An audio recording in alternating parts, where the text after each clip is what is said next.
이제 우리 하나님 말씀은 마가복음 5장입니다. 마가복음 5장 21절부터 34절 말씀 같이 한 절씩 교독하도록 하겠습니다. 오늘도 다 자리에서 일어나셔서 마가복음 5장 21절부터 34절까지 한 절씩 교독해서 읽도록 하겠습니다. 예수께서 배를 타시고 다시 맞은편으로 건너가시니 큰 무리가 그에게로 모이거늘 이에 바닷가에 계시더니 회당장 중에 하나인 야이로라 하는 이가 와서 예수를 보고 발 아래 엎드리어 간곡히 구하여 이르되 내 어린 딸이 죽게 되었사오니 오셔서 그 위에 손을 얹으사 그로 구원을 받아 살게 하소서 하거늘 이에 그와 함께 가실새 큰 무리가 따라가며 애워싸 밀더라. 12해를 혈루증으로 알아온 한 여자가 있어 많은 의사에게 많은 괴로움을 받았고 가진 것도 다 허비하였으되 아무 효험이 없고 도리어 더 중하여졌던 차에 예수의 소문을 듣고 무리 가운데 끼어 뒤로 와서 그의 옷에 손을 대니 이는 내가 그의 옷에만 손을 대어도 구원을 받으리라 생각함일러라. 이에 그의 혈루 근원이 곧 마름에 병이 나은 줄을 몸에 깨달으니라. 예수께서 그 능력이 자기에게서 나간 줄을 곧 스스로 아시고 무리 가운데서 돌이켜 말씀하시되 누가 내 옷에 손을 대었느냐 하시니 제자들이 여짜오되 무리가 애워싸 미는 것을 보시며 누가 내게 손을 대었느냐 물으시나이까 하되 예수께서 이 일 행한 여자를 보려고 둘러보시니 여자가 자기에게 이루어진 일을 알고 두려워하여 떨며 와서 그 앞에 엎드려 모든 사실을 여쭈니 예수께서 이르시되 딸아 내 믿음이 너를 구원하였으니 평안히 가라 내 병에서 놓여 건강할지어다. 아멘. 네, 자리에 앉아주시기를 바랍니다. 예수 믿는 우리가 회복해야 될 것 중에 참 중요한 것이 있다면 이 예수님을 향한 이 간절함의 회복, 이게 참 중요하다고 생각합니다. 똑같이 예배를 드려도 참 이 예배에 일하실 하나님에 대한 그 소망과 또 기대함, 또 이 간절함을 가지고 예배 드리는 분하고 아무 그런 그 간절함, 열망 없이 예배 드리는 거는 그 결과에 차이가 많이 납니다. 그래서 또 오래 예수 믿은 사람일수록 또 교회의 중직자들일수록 이 주님을 향한 간절함을 회복시켜 달라는 기도가 필요한데요. 바로 오늘 본문에 이런 그 절박함, 이 간절함, 이것을 가지고 이제 그 주님을 찾는 한 여인이 등장을 합니다. 이 여인은 그 혈루증이라는 병을 갖고 있는데요. 이 하혈이 멈추지 않는 그 일종의 부인병인 것 같습니다.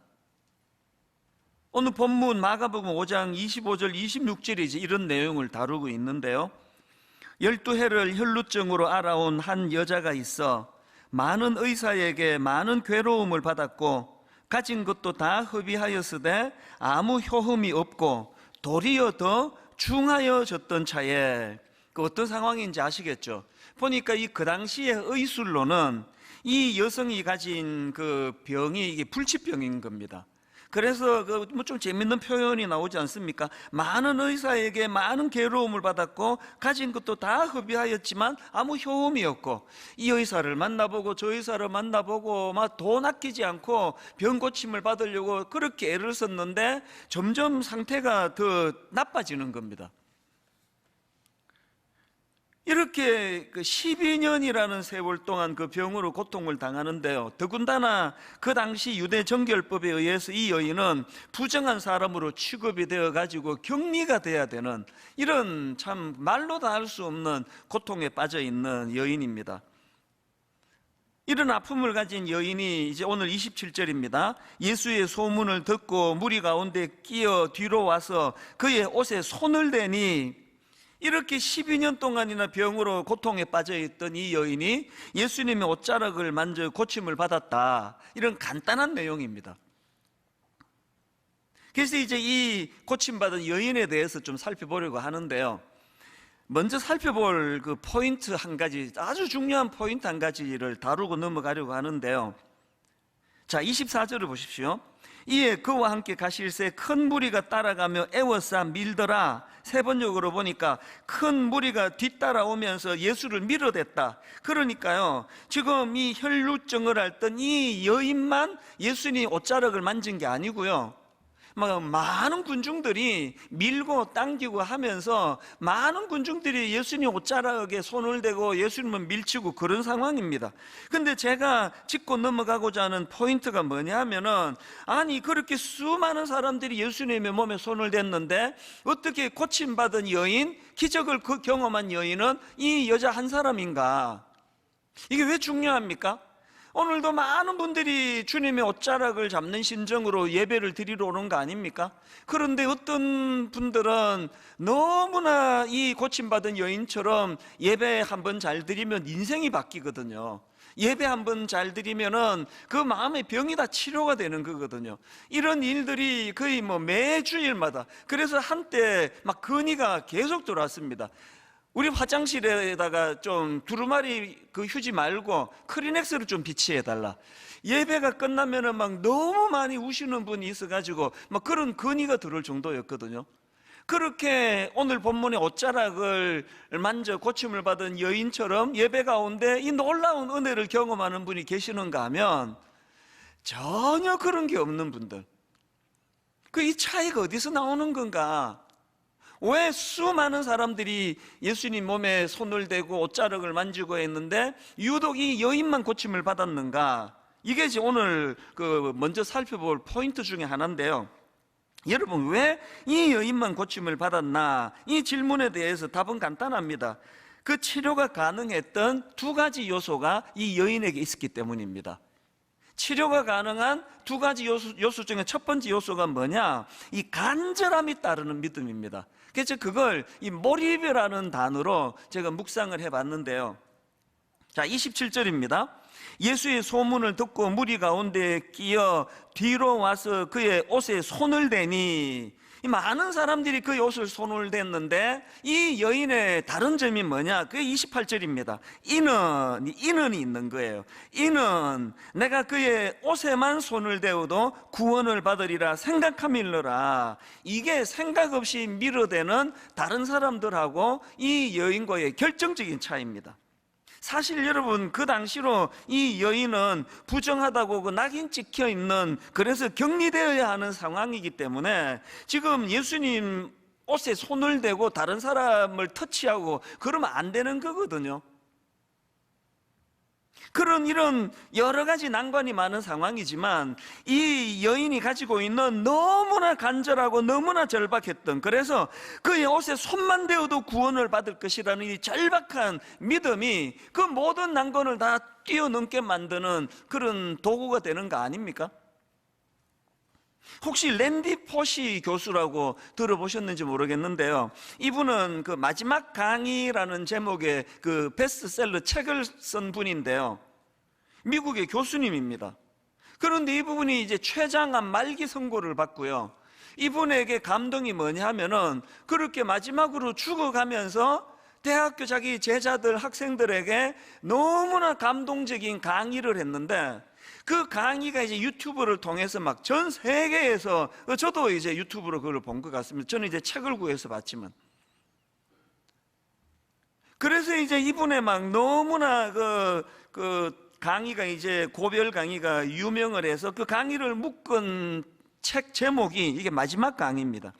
이 책이 출간되자마자 뉴욕 타임스 베스트셀러가 됐고요, 29개 나라 언어로 이 책이 번역이 될 정도로 그렇게 열광하던, 각광을 받던 그런 강의를 했던 분인데요.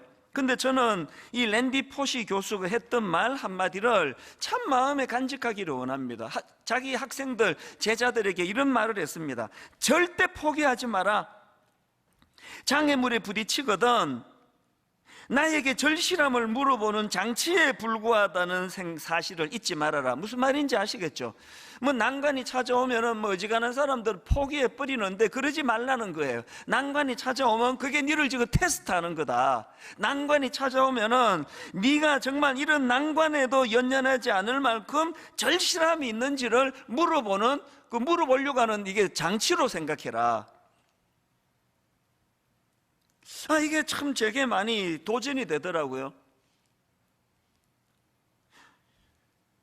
하버드 상위 1%의 비밀, 이런 제목의 책이 있는데요, 이 책도 비슷한 내용입니다. 이 책의 부제가 신호를 차단하고 깊이 몰입하라. 사실은 이게 이 책의 핵심적인 주제거든요.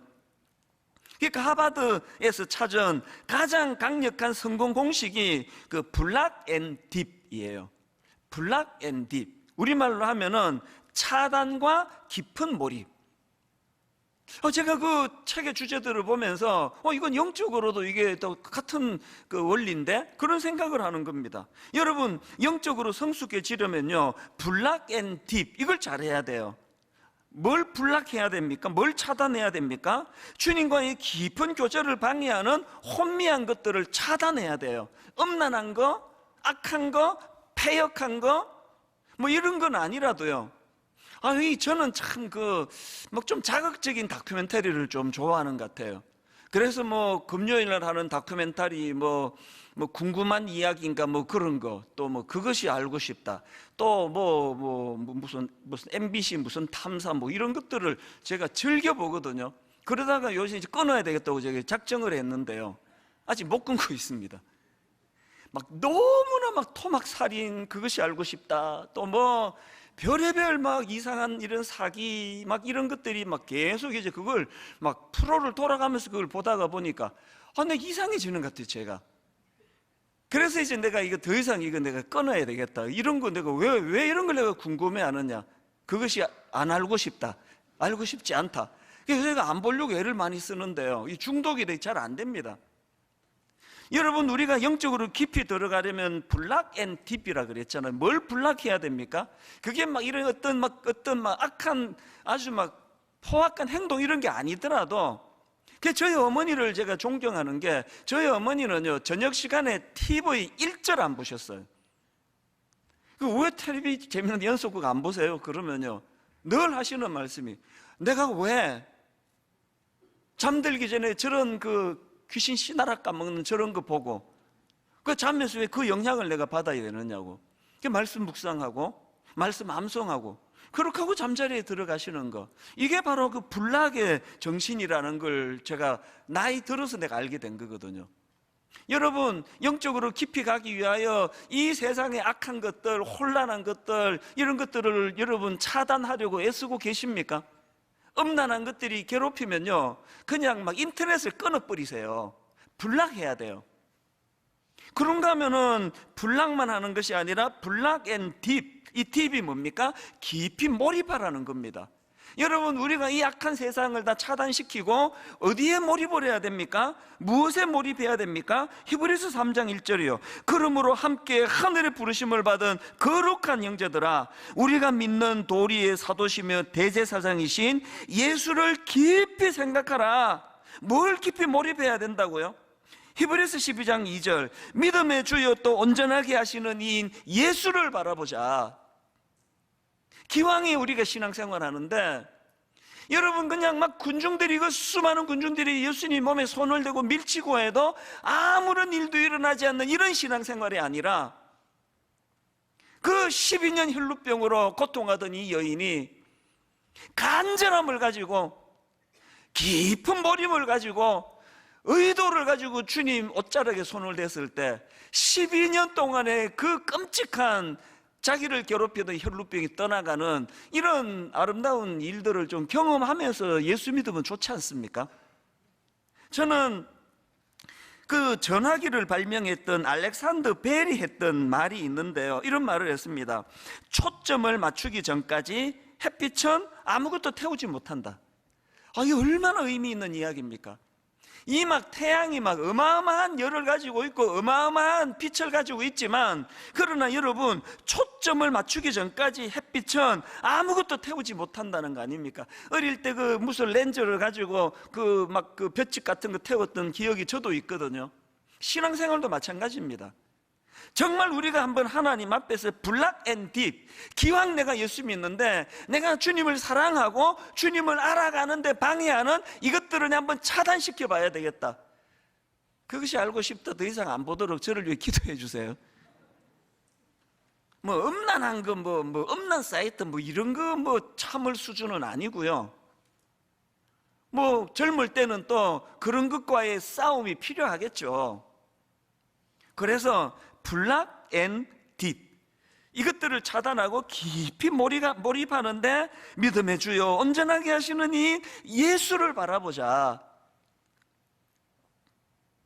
그래서 제가 이 설교를 준비하면서 이런저런 자료를 찾다 보니까요, 저 같은 설교자들한테 하는 메시지에 있는 글을 제가 봤는데요, 설교학 교수님인 권호 교수님입니다. 이 권호 교수님의 인터뷰에 질문이 이랬습니다. 변화를 이끄는 설교가 되기 위해서는 어떤 노력을 해야 됩니까? 뭐 우리 같은 목사들이 늘 관심을 갖는 질문이겠죠. 변화를 이끄는 설교가 되기 위해 어떤 노력을 해야 됩니까? 그랬더니 그 설교학 교수님이 이런 답을 적어놓은 걸 봤습니다. 본문 몰입과 깊은 영성을 강조하고 싶습니다. 본문 몰입과 깊은 영성을 강조하고 싶습니다. 무엇보다 본문에 완전히 몰입해야 합니다. 적어도 하루에 2-3시간씩 말씀에 몰입해야 합니다. 설교자가 본문에 몰입하지 않으면 절대 청중을 몰입시킬 수 없습니다. 너무나 동의가 돼요. 한 주 동안 제가 이 본문 말씀을 어느 정도 깊이 몰입하며 어느 정도, 그래서 화장실 갈 때도 본문 프린트한 걸 들고 가고 잠자리에 들어가면서도 일어나자마자 제일 먼저 하나님의 말씀을 묵상하는 깊은 몰입이 있을 때 성도님들이 그 말씀의 은혜를 받는 거 아닙니까? 저는 종종 이 찬양이요, 전능하신 나의 주 하나님은 능치 못하실 일 전혀 없네. 제일 먼저 선포가 이거 아닙니까? 전능하신 나의 주 하나님은 능치 못하실 일이 없는 분임을 나는 믿습니다. 그런데 여러분, 그 수많은 군중들처럼 주님 몸을 만지고 밀치고 하는데도 이런 능력을 경험하지 못하는 거, 그리고 유독 12의 혈루증을 앓던 이 여인만이 그 주님의 옷자락을 만지면서 그분의 능력을 경험할 수 있었던 결정적인 차이, 그게 이 찬양 후렴이 있잖아요.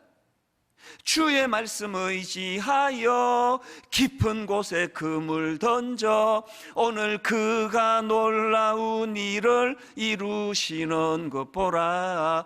주의 말씀 의지하여 믿음으로 금을 던져 믿는 자에게 능치 못함 없네. 2가지 조건이 있네요.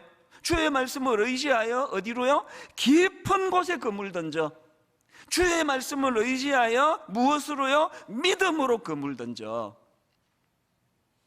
옛날 우리가 부르던 그 찬송가, 참 종종 제가 그게 떠올려져요. 왜 너 인생은 언제나 거기서, 그런 가사를 제가 까먹었습니다. 하여튼 왜 찰싹거리는 그 깊은 데 들어가지 못하느냐, 이거를 이제 그 다루는 찬양인데요. 왜 너, 까먹었어요. 하여튼 그 찬양을 제가 떠올리면요, 우리 어린 그 청소년 아이들이 이제 우리 바닷가 놀러가 해수욕 가자 그래가지고는 그냥 그 파도 이렇게 뭐 출렁출렁거리는데 발 하나 담그고 있다가 파도가 밀려면 그리고 도망가고, 이거 몇 번 하고는 해수욕 다녀왔대요. 우리 신앙생활이 그런 거 아닙니까?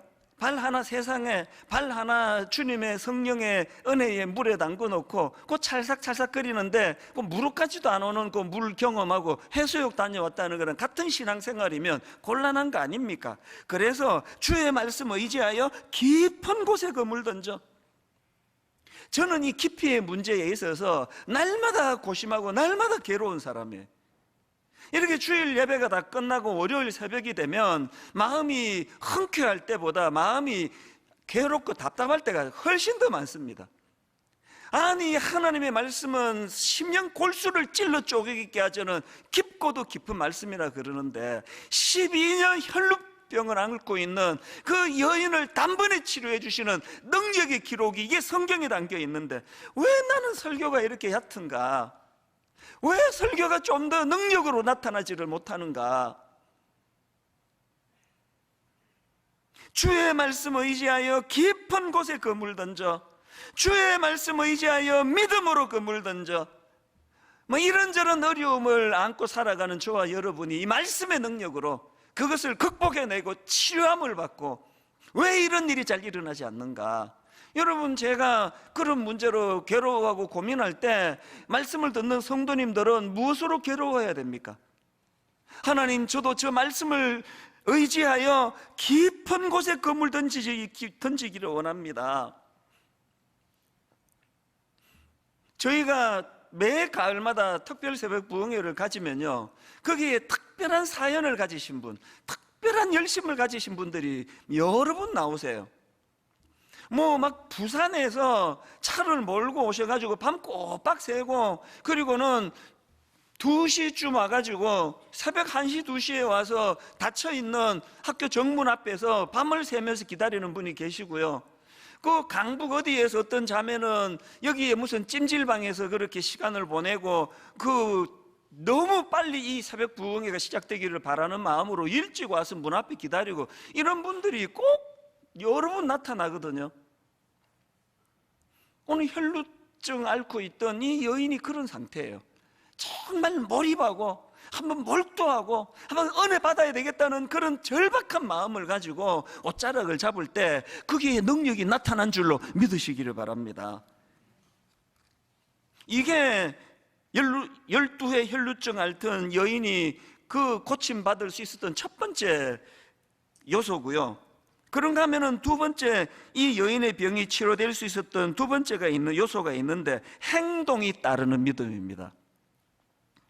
27절 28절입니다. 예수의 소문을 듣고 무리 가운데 끼어 뒤로 와서 그의 옷에 손을 대니 그의 옷에 손을 대니 많은 군중들은 여기까지밖에 없는데요, 이 여인은 그 다음 28절이 있습니다. 이는 내가 그의 옷에만 손을 대어도 구원을 받으리라 생각함일러라. 그는 먼저 생각을 했고 깊이 몰입했고, 그리고는 그 깊이 몰입한 생각을 행동으로 옮겼다는 겁니다.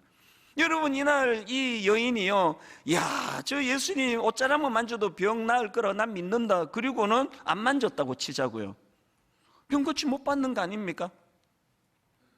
정말 말씀을 깊이 묵상하고 살펴보고 하지 않는 풍토도 개탄스럽지만, 말씀을 깊이 묵상하고 다락방 모임하면은 항상 그 깊이 있는 말씀을 묵상을 잘 나누는데도 불구하고 그것이 행함으로 연결되지 않는 많은 경우를 보는데, 그게 마음이 아프다는 거 아닙니까? 여러분, 주님의 주옥 같은 산상수훈이요, 맨 마지막에 이렇게 말씀을 끝냅니다. 마태복음 7장 24절. 그러므로 누구든지 나의 이 말을 듣고, 그 다음 보세요, 행하는 자는 그 집을 반석 위에 지은 지혜로운 사람 같으리니. 그런가 하면 반대로 26절. 나의 이 말을 듣고 행하지 아니하는 자는 그 집을 모래 위에 지은 어리석은 사람 같으리니. 여러분, 그 주옥 같은 하나님의 말씀이 선포된 이후에 맨 마지막 이 말씀을 주시는 주님의 의도가 뭡니까? 여러분, 그 모래 위에 지은 집처럼 한순간에 몰락해버리는 그런 비참한 인간이 되지 않기를 위해서는 말씀이 들려야 돼요. 그리고 그 들려진 말씀에 순종하며 행하는 자가 돼야 된다는 거거든요.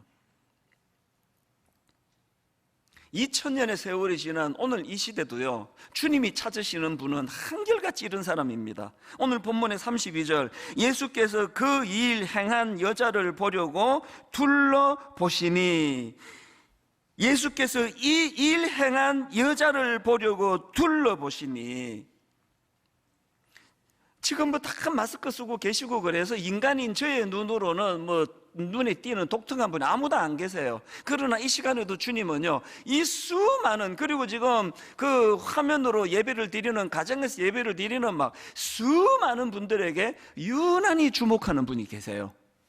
유난히 주목하시는 분은 이 혈루병 환자와 같이 절박한 마음을 가지고 그 주님 앞에 나아가, 그리고 행동하는 믿음으로 그렇게 삶을 실천하는 그런 자들 아닙니까? 그래서 저는 이 두 가지 요소, 간절함에 따르는 믿음, 행동이 뒤따르는 믿음, 이 두 가지가 능력이 되어서 12년 동안 그를 괴롭혔던 혈루병을 치료받는 그런 사건이 본문에 기록되어 있다면, 저는 이 말씀을 준비하는 내내 주님 앞에 사모하는 마음이 있는 거 아닙니까? 오늘 저는 진짜 놀라운 말씀 선포하기 원합니다. 오늘 이 여인처럼 예배 중에 이 육신의 질병이 떠나가고 육신의 질병이 회복되는 사건이 일어나기를 원합니다. 일어날 줄 믿습니다. 올해 이 여인처럼 참 투병하는 어떤 성도님들의 그 육신의 질병이 예배 드리는 가운데 깨끗이 고침을 받는 사건이 예배 안에 일어날 줄로 믿습니다. 그런가 하면 마음의 병, 너무나 이 현대인들이 마음의 병을 많이 갖고 있는데, 저도 제 자신이요, 이게 맛이 간 건가? 이 정상인 건가?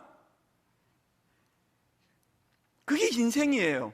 모두가 다 너무너무 힘든 그런 무거운 짐을 지고 살아가는데요, 오늘 예배 가운데 그 혈루증 여인을 고치신 그 주님의 능력이 오늘 마음의 병을 앓고 있는 우리 모든 성도님들의 아픈 마음을 치유해 주시기를 주님 이름으로 축원합니다.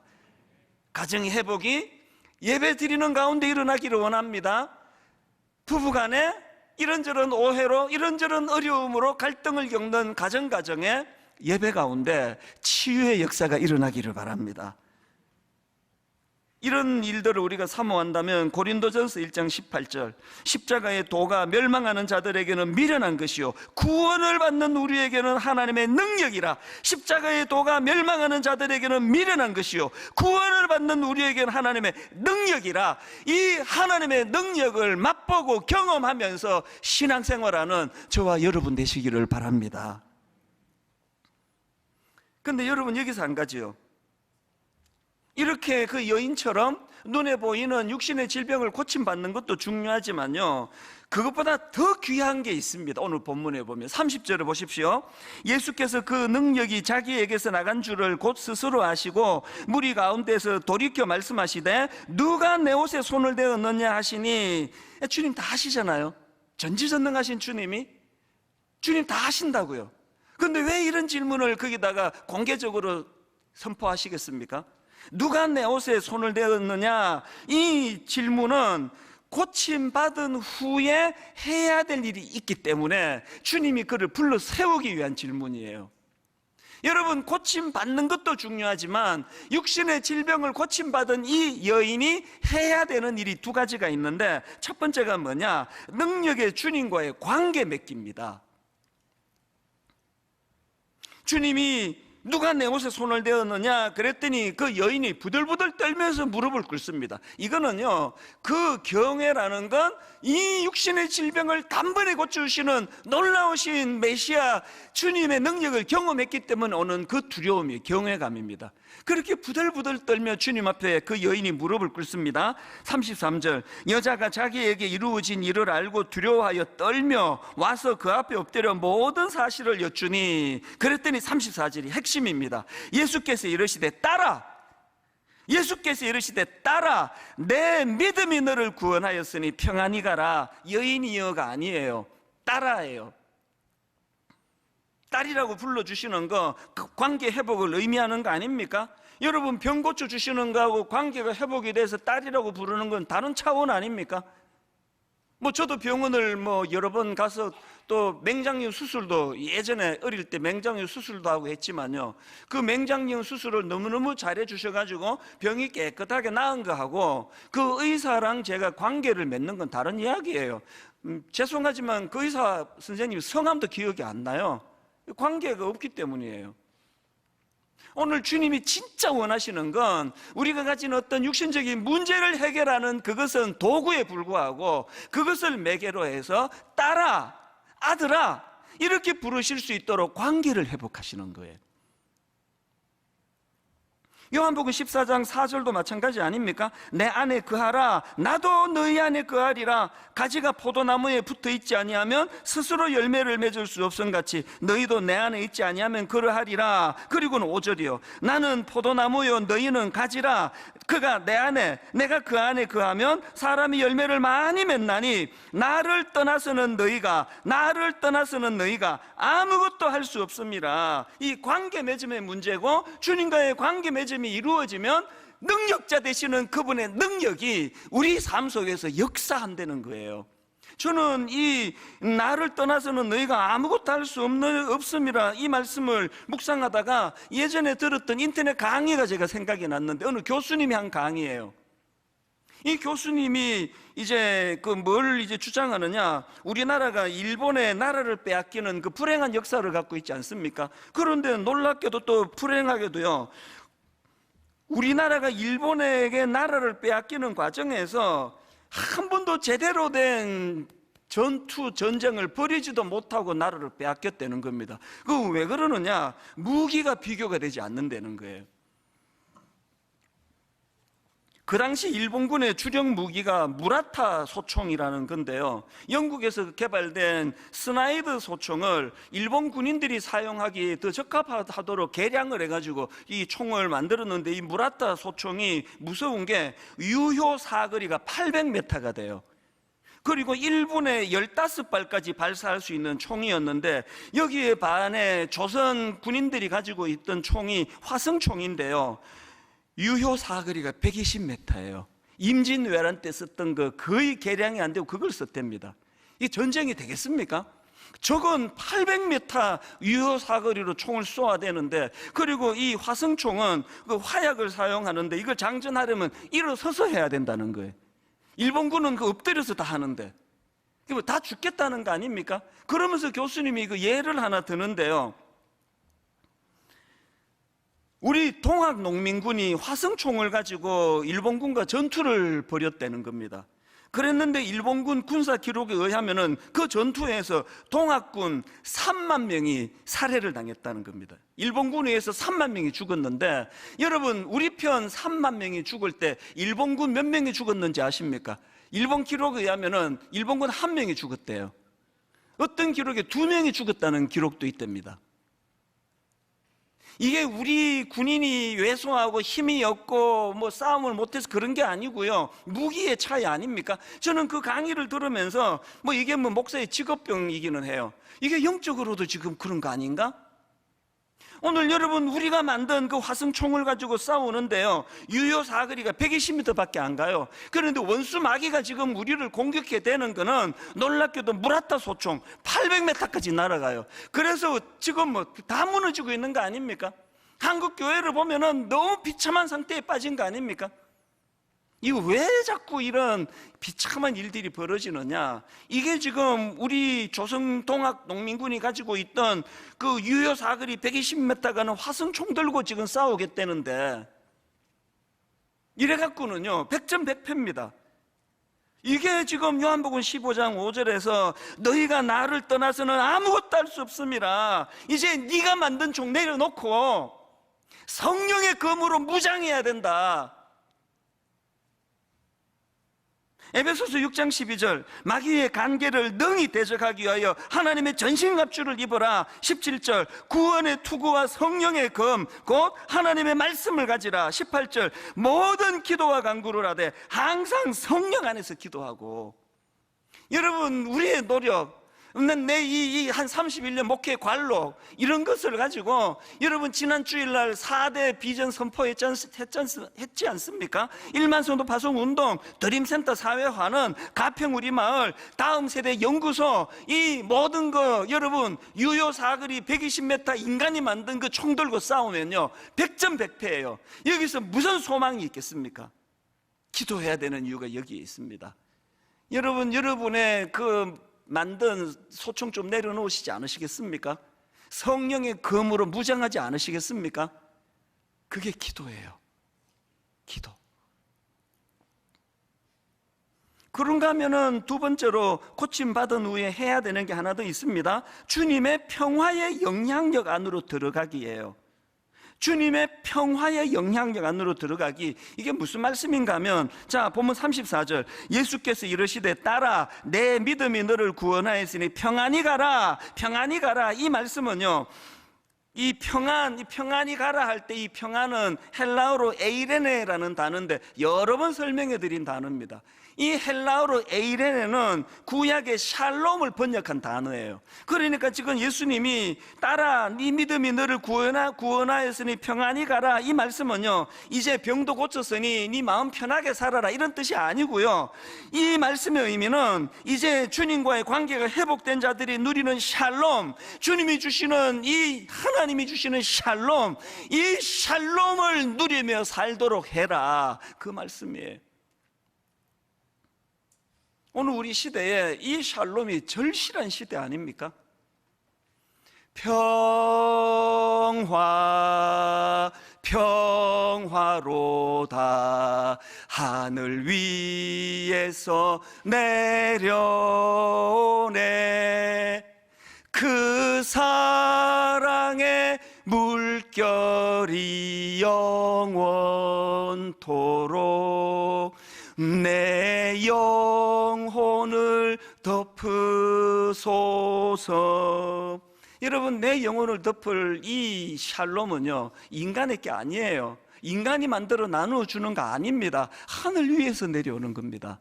여러분, 육신의 병 고쳤다고 할렐루야, 그것도 감사하지만 주님이 진짜 원하시는 거, 여러분과 주님과 저와 주님과의 관계가 회복되기를 원하십니다. 그리고 그 관계 회복된 자들이 누리는 샬롬, 이 평화의 영향력 안으로 들어가기를 주님이 원하십니다.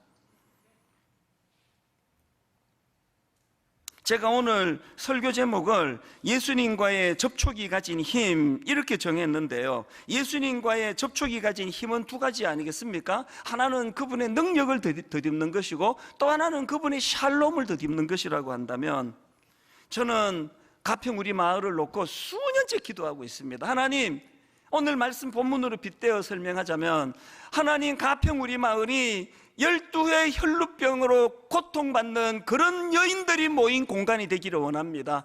수많은 사람들을 만나고 수많은 의사들을 만났지만 병을 고칠 수 없어 신음하는 이런 참 연약한 자들이 가평 우리 마을을 방문하고 거기서 치유가 일어나기를 원합니다. 하나님, 드림센터를 이제 사회에 환원하게 될 때에 저곳에서 이 땅에서는 한 번도 경험해보지 못한 건물이 되기를 원합니다. 수많은 우리 젊은이들, 아프고 상처받고 우울하고 자살 충동을 느끼는 젊은이들이 저 공간을 찾아와 저 공간에서 주님 이름으로 치유를 받는 이런 놀라운 역사가 일어나기를 원합니다. 자살하려고 한강으로 가다가 저기 들렀다가 가야지. 여러분, 이 꿈을 같이 꾸기 위해서 어떻게 해야 됩니까? 이런 인간의 얄팍한 계획으로 진행되는 것이 아니라 주님의 샬롬이 구현되는 것, 주님의 능력이 드러나는 것. 결론을 맺으면서 이제 저는 최근에 뉴질랜드에서 저한테 어떤 유학생이 보내온 편지 하나를 소개하고 오늘 말씀을 마무리하려고 하는데요, 그때가 무슨 이 청년이 보기에 제가 막 엄청 지쳐 보였거나, 근데 기억이 잘 안 납니다. 실제로 제가 막 무언 일로 되게 힘들 때였거나 그렇게 이제 위로해 주러 메일을 보낸 것 같은데요, 제가 이 편지를 왜 옮겨 보관을 하고 있는가 하면 너무 감동이 돼서 그래요. 목사님 힘내셔야 됩니다, 목사님 힘내주세요, 이거를 먼저 쓰는 게 아니고요, 이 먼저 맨 앞에 글을 한번 들어보세요. 편지가 이렇게 시작합니다. 저는 뉴질랜드의 오타고 대학을 다니고 있는 1학년 김리석입니다. 올해 초에 목사님 설교를 통해 들었던 올해의 3가지 목표, 예수님을 기억하고 묵상하고 예수님의 영향력 안에 거하고 예수님을 닮아가기, 이 3가지를 붙들며 여기 뉴질랜드 대학에서의 치열한 1학년을 지내고 있습니다. 대학에 들어온 후에 마주하게 되는 음란하고 타락한 세상의 문화와 대중 흐름에 흔들리지 않도록 매일 새벽마다 기숙사에서 제 형과 함께 모여 기도하며 예수님께 은혜를 구하며 하루를 시작합니다. 그럴 때마다 참 신기하게 주님께서 하루를 살아갈 수 있는 힘을 주시고 지혜를 주시는 것을 체험하며 참 감사한 하루하루를 보냅니다. 목사님께서 전해주시는 말씀을 통해 은혜 받고 때로는 눈물로 기도하며 회개하고 참으로 감사가 넘쳐 기쁜 한 주를 보냅니다. 그러면서 이제 제 설교를 통해서 어떤 은혜를 받는지를 쭉 설명을 하고는, 그리고 이제 맨 뒷부분에 목사님을 위해 기도합니다. 항상 말씀으로 승리하시기를, 그리고 평안하시기를 예수님의 이름으로 축복합니다. 목사님을 응원하는 김리석 올림. 제가 이 편지를 받고 감동을 받았던 게요, 대학교 1학년 2001년생입니까 2002년생입니까 이 어린 대학교 1학년 청년이 저를 위로해 주려고 편지를 보내주는데, 인간의 말로 목사님 화이팅 힘내세요가 아니에요. 목사님의 말씀을 통해 뉴질랜드에 있는 저도 목사님이 말씀의 통로가 되어 그 말씀으로 내가 힘을 얻고 살아가는데, 목사님 힘내셔야 되는 거 아닙니까? 목사님 응원하는 많은 성도도 있으니까 목사님 꼭 힘내셔 주시기를 바랍니다. 이게 너무 감동이 되는 거예요. 한국 교회가 뭐 위기를 만났다느니 어려움에 빠졌다느니 하지만 이런 소망 있는 젊은이들이 지금도 일어나고 있기 때문에 저는 여기에 희망이 있다고 생각을 합니다. 인간의 말로 하는 위로도 중요하지만 힘을 내야 되는 명분, 살아야 할 이유, 그리고 하나님을 끊임없이 우리가 주님을 접촉하면서 그분의 능력을 공급받아야 될 이유, 그분의 샬롬으로 덧입어야 될 이유, 평화로다 하늘 위에서 내려오네. 인간의 어떤 공격으로, 인간의 어떤 얄팍한 공격으로 무너질 수 없는 이 샬롬을 붙잡고 사명을 감당하는 저와 여러분 되시기를 바랍니다. 하나님 아버지, 말씀을 전하는 저부터가 고민이 많은 이 혈루증 환자 같은 상태입니다. 우리 많은 성도님들이 그 여인이 그랬던 것처럼 이 의사를 찾아가고 저 의사에게 도움을 구해도 근원적으로 병이 낫지 않아 많은 근심을 가지고 오늘 이 자리에 모였다 할 때에 하나님이 예배가 사건이 되게 해주셔서 치유의 역사가 일어나게 하여 주시옵소서. 하나님, 우리가 창리 19주년 감사해서 하나님께 헌금을 드리는데 이 헌금이 아버지 5,000명을 먹이고도 남는 오병이어 기적의 도구가 된 어린아이의 도시락이 되게 하여 주시옵소서. 우리들의 삶이 5,000명을 먹이고도 남는 참 이 시대와 민족과 다음 세대를 섬기는 하나님의 능력으로 덧입는 주님의 자녀들 되게 하여 주시옵소서. 그렇게 인도해 주시는 주님께 감사드리옵고 예수님 이름으로 기도드립니다. 아멘.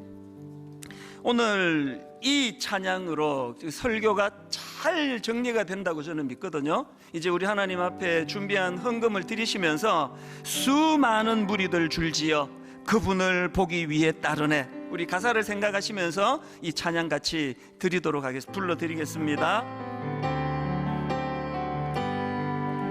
수많은 무리들 줄지어 그분을 보기 위해 따르네. 육안으로 보기에 평범한 목수이신 그분 앞에 영안을 열고 모든 무릎이 꿇어 경배하네. 얼마나 많은 문제를 안고 있습니까? 모든 문제들 하나하나, 심지어 죽음까지도 힘을 잃고 생명의 근원 되신 예수 이름 앞에 모든 권세들 굴복하네. 여러분, 우리가 입술을 벌려 그 주님을 찬양하기 원합니다. 예수 이름 높이세. 능력의 그 이름, 예수 이름 높이세. 구원의 그 이름, 예수 이름을 부르는 자, 예수 이름을 믿는 자, 예수 이름 앞에 나오는 자, 복이 있도다.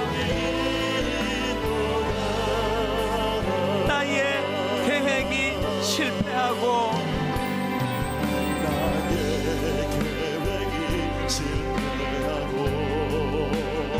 나의 소망이 끊어질 때 오늘 본문의 그 혈루증 여인처럼 삶의 주관자 되신 그분 앞에 나의 무릎을 꿇어 경배하네. 나의 삶을 그분께 맡길 때 비로소 나의 마음 평안해. 여러분 이렇게 한번 힘있게 선포하지 않으시겠습니까? 구원의 반석 되신 예수의 이름은 소리 높여 찬송하네. 오늘 이 시간 찬양 가운데 치유의 역사가 일어나기 원합니다. 예수 이름 높이세. 능력의 그 이름 예수 이름 높이세. 구원의 그 이름 예수 이름을 부르는 자, 예수 이름을 믿는 자, 예수 이름 앞에 나오는 자 복이 있도다. 우리 다 자리에서 일어나셔서 예수 이름 높이세.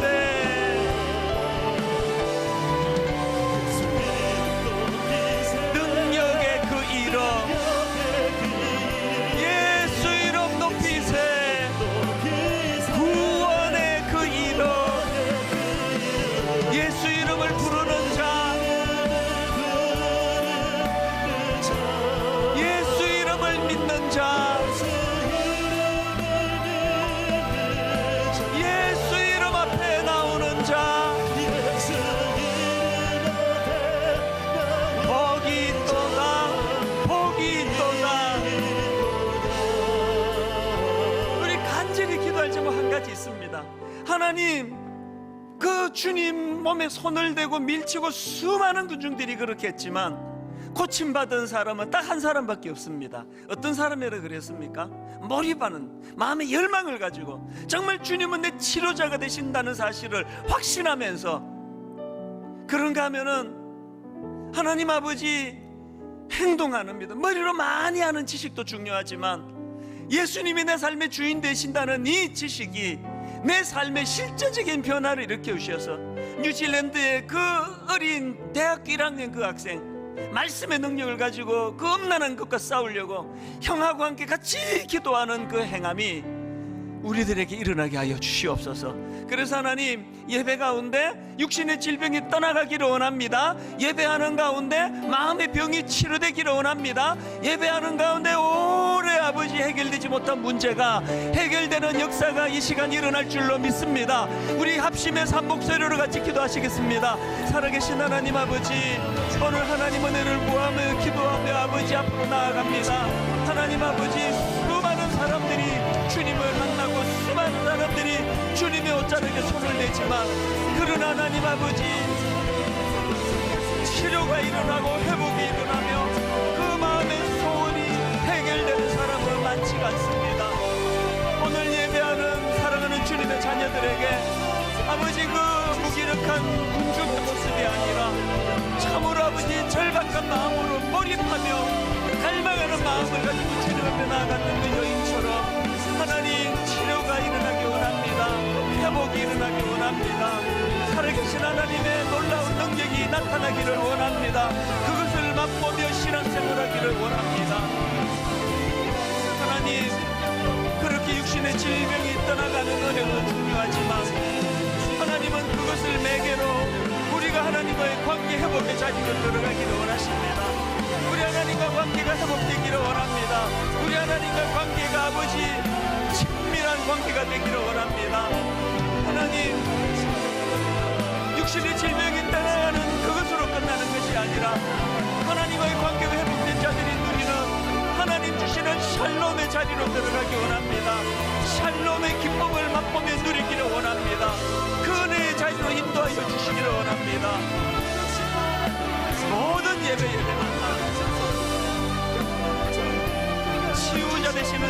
만나는 아름다운 은혜가 있도록 도와주시고, 살아계신 하나님 아버지, 오늘도 12년 참 고침받지 못해 눈물로 세월을 보내며 혈루병 문제를 해결하려고 애썼던 사람들이 이 자리에 모였습니다. 수많은 사람을 만나고 수많은 사람에게 도움을 청하지만 근원적인 문제를 해결할 능력이 그들에게 없음을 너무나 잘 알기에 오늘 이 시간 주님 은혜를 구합니다. 한 번 드리는 이 예배에 인생이 변화되는 사건이 일어나는 줄 믿습니다. 한 번 집중해서 드려지는 이 예배 하나가 아버지, 우리 온 긴 시간 동안 어려움에 빠뜨리게 했던 그 문제가 해결되는 그 첫 출발이 이 시간 일어나게 될 줄로 믿습니다. 육신의 질병으로 고통하는 귀한 성도님들, 오늘 아버지 성령의 강한 역사하심으로 육신의 질병이 떠나가는 사건을 허락하여 주시옵소서. 마음의 병을 치료하여 주시옵소서. 오래 절망 상태에 빠져 38년 된 병자처럼 이제는 나는 이 병을 고칠 수 없노라는 생각에 꽉 차 있는 그 성도들에게 주님 말씀하여 주셔서 네가 낫고자 하느냐, 이 생명의 말씀이 선포되는 예배가 되게 하여 주시옵소서.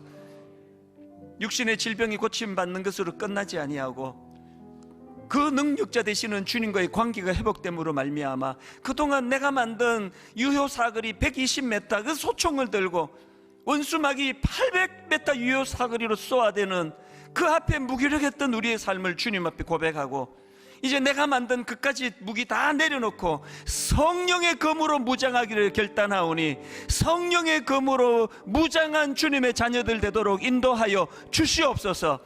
이번 한 주간 동안 그 강력한 성령의 무기를 가지고 참으로 승리했노라고 고백할 수 있는 그 한 주간이 되도록 주님이 인도하시고 역사하여 주셔서 샬롬으로 이 한 주를 누리게 하여 주시옵소서.